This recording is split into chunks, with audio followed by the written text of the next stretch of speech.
My name is Carlos Manuel-Rodriguez. I'm from Costa Rica. I'm the Vice President for Conservation International. Conservation International is one of the biggest, highly specialized conservation organizations contributing through nature-based solution to human development.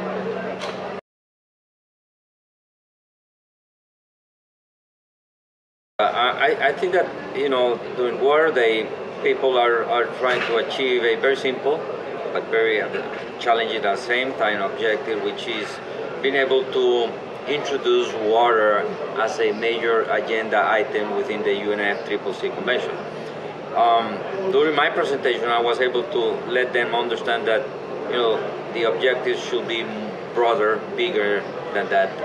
Even though we all recognize that climate change means more water here and less water over there, and water is an issue, people tend to simplify the challenge by just looking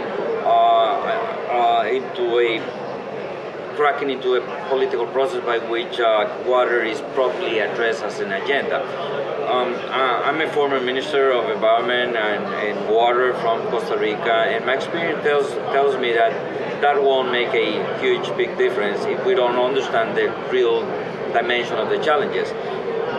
On one side, I fully agree that water should be extremely highlighted within UNFCCC, but on the other side, I strongly believe that probably nothing will change by doing that. As a matter of fact, we got a convention on climate change and we haven't done much achievements with climate change. We got a convention on biodiversity and we're losing biodiversity. We got a convention on wetlands and we're losing wetlands. And we got a convention on species and we're losing species. So a convention, just a convention and a political process of the convention has proven to be one step, not the final objective, one step into a dimension of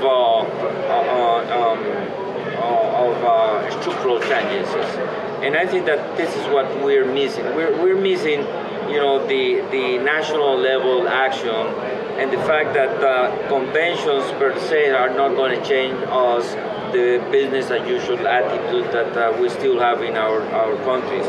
I think that one of my contributions today was to give a real sense of reality, political, social, economic reality to the problems associated to water or climate or sustainability, based on the fact that now better than ever, sustainability has been embraced by all political groups.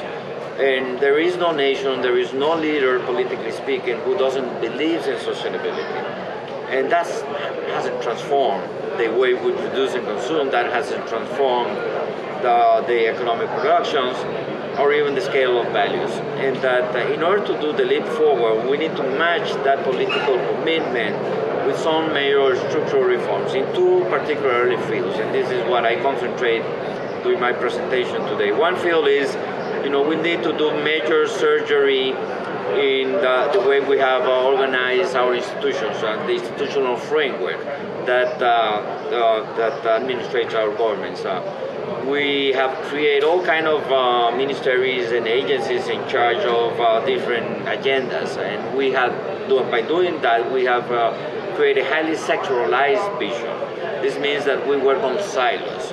We got the agricultural agenda, the conservation agenda, the energy agenda, the economic agenda, and we don't work in a very coherent, consistent way, which is what we want at the end in order to be successful on some of the specific targets of sustainability or sustainable development.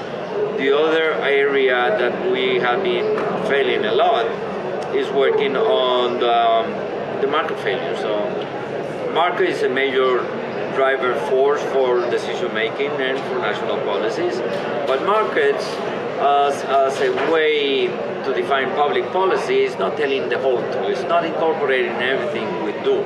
So when we measure success in economic terms by GDP or whatever other traditional financial mechanism to measure economic success, we are unable to subtract many of the things that we do against nature or by losing the natural capital. We won't be able to fully move towards the sustainability path if the production sector, the public policies does not fully internalize all those negative externalities, everything we do wrong with nature or natural resources. But at the same time, I think that we need to be able to design mechanisms, financial mechanisms, national policies that fully internalize those positive externalities. So people who own forests, small indigenous communities, small farmers who own forests, and they don't have an income by just owning the forest, and their only market option is, chopping down the forest and bringing cows or a subsistence agriculture. If those people are being paid, formally paid for carbon sequestration, water production, biodiversity services, are being paid by those who are being benefited somewhere at the national or global level. If we don't do those kind of schemes, we will continue to see a tendency of erosion of natural resources, destruction of natural ecosystems. If we are able to understand how the market works and be able to put into the process the benefit of keeping a healthy natural capital, we will make a big difference.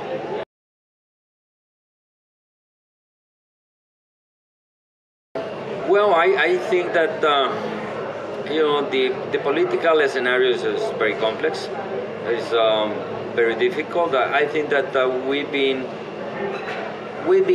dragging a historical problem since the early stages of this convention in the early 90s. Unfortunately, we divide the world into the bad guys and the good guys. The bad guys are those Annex 1 countries, which are the industrialized countries, and the good guys are non-Annex 1 guys. Since we create this division, the whole political process has been around this confrontative agenda. And nowadays, that many of the non-Annex 1 countries has grown into bigger, stronger economies, and are probably generating more greenhouse gases into the atmosphere. The actual structures, and in this case the Kyoto Protocol, is not helping overcome those problems.